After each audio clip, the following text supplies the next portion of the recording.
भैया हो, हम भोजपुरी गायक सत्यम उपाध्याय रउआ लोगन के बीच में अपन भोजपुरी देवी गीत लेके आइल बानी। हमरा आशा ना पूरा विश्वास बा कि रउआ लोगन के जरूर पसंद आई। जय माता दी।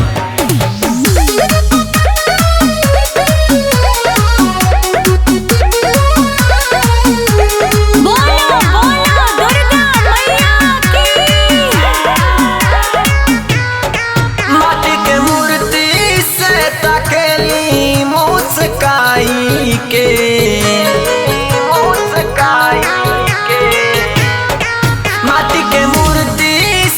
तकेली मुस्काई के किया जबे रूप सुहावन लागे दुर्गा माई के, किया जबे रूप सुहावन लागे दुर्गा माई के। छल में मैया खुश होली मन हर साई के,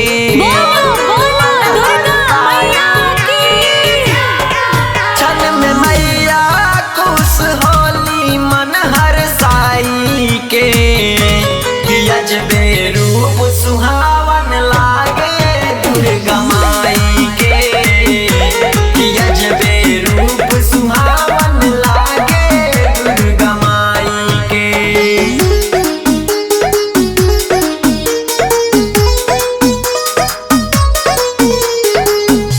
किया जबे रूप सुहावन लागे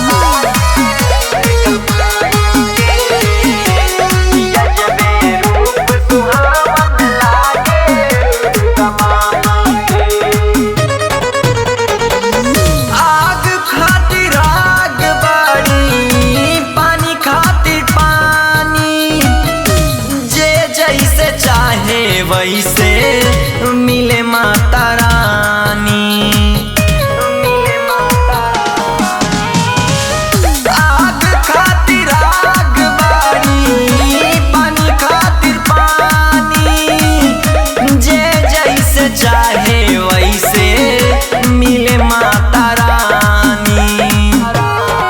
छल में मैया देली सबके मन हर साई के, जबे रूप सुहावन लागे दुर्गा माई के, किया जबे रूप सुहावन लागे दुर्गा माई के, किया जबे रूप सुहावन लागे दुर्गा माई के। बोलो बोलो दुर्गा मैया की।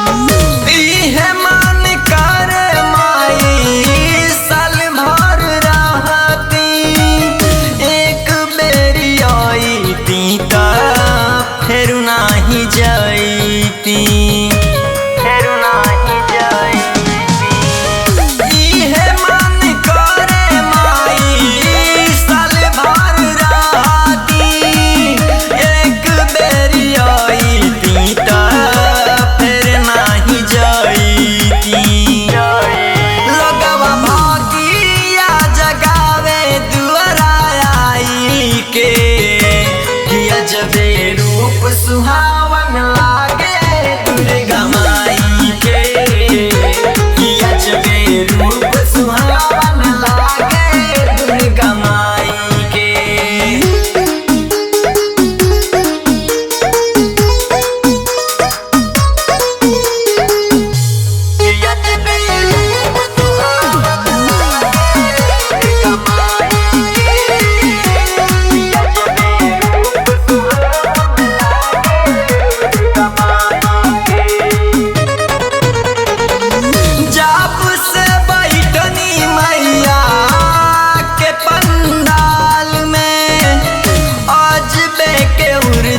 बाटे डीपिया सिसलाल में,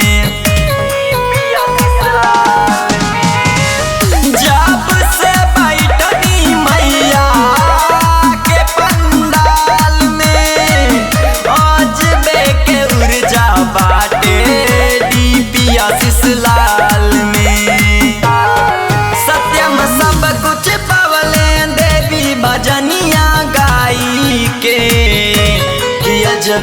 रूप सुहावन ला